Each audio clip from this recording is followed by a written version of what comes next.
প্রিয় দেশবাসী ও প্রবাসী ভাই ও বোনেরা, আসসালামু আলাইকুম। আজ 2রা আগস্ট 2024, আমি সৈয়দ বদরুল হোসেন কথা বলছিলাম জার্মানি থেকে। স্বাধীনতার 53 বছর পরে আজকে বাংলাদেশে যে ঘটনা ঘটছে, নিরীহ ছাত্রদেরকে যেভাবে গুলি করে হত্যা করছে, যা আমরা প্রবাসীরা কামনা করি না।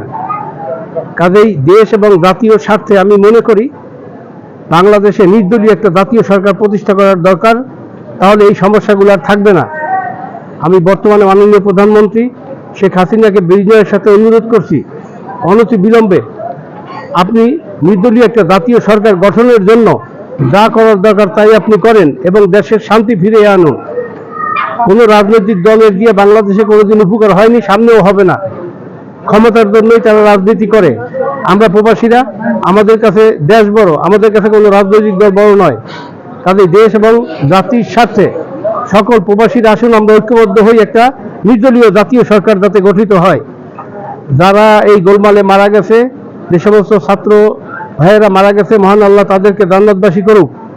আর যারা আইন শৃঙ্খলা রক্ষা বাহিনী আছেন, যারা গুলি করেছেন, তারা মনে করবেন আল্লাহ ছাড় দেন, কিন্তু ছেড়ে দেন না। প্রত্যেকেরই হিসাব নিতে হবে। তারও সন্তান আছে, তারও ভাই বোন আছে, বুঝতে হবে। যা করছেন বুঝে করবেন। মানুষের সবসময় একরকমই যায় না। এমন কোনো কাজ করবেন না যে একটা গজব আমাদের দেশের উপর নাজিল হয়। আল্লাহ এই জাতিকে বুঝবার মতো তৌফিক দেন এবং হেদায়েত দেন।